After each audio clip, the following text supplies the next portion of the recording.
He laughed at her, a billionaire in a tailored suit, mocking a homeless girl who sat shivering on the cold steps. "If you can't play," he sneered, "you don't eat." But what he didn't know was that her silence was not weakness. It was the calm before the storm. The laughter cut through the street like broken glass. It came from a man who owned everything, yet seemed to hunger for more: power, control, even the right to humiliate. A billionaire, polished and untouchable, pointed at the frail girl sitting on the stone steps of his concert hall. Her hair was tangled, her clothes worn thin, her stomach empty. She had asked for food, nothing more. And he, with his voice dripping arrogance, replied, "If you can't play, no food." The crowd around them froze, silent witnesses to cruelty. The girl lowered her gaze, clutching the edge of her torn coat. Her silence was heavy, like a storm hidden beneath calm waters. People passed by, too afraid or too indifferent to speak. But within her chest, memories stirred. Memories of music, of loss, of fire that once filled her soul.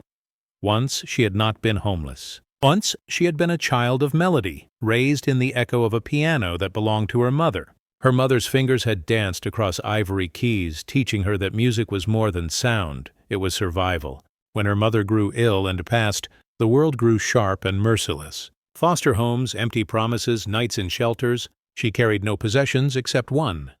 The memory of those lessons, buried deep in her heart like hidden treasure. Now, sitting on the steps of a hall where only the wealthy were allowed to enter, she felt hunger gnawing her strength. She heard the echo of her mother's voice, soft as a prayer.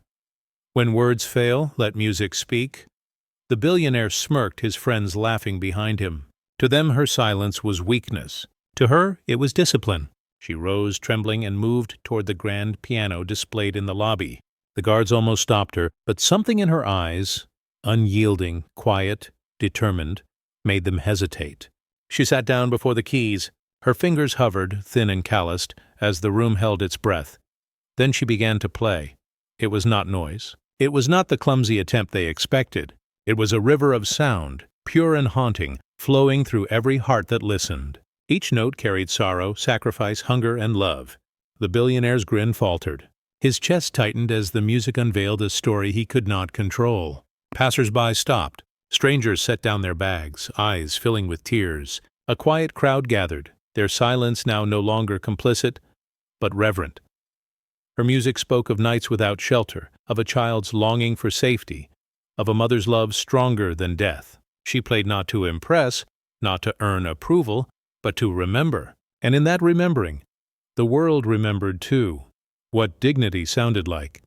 The billionaire, stripped of his arrogance, shifted uncomfortably. His wealth meant nothing against the tide of respect rising in her favor. A child whispered to her mother, "She's like an angel."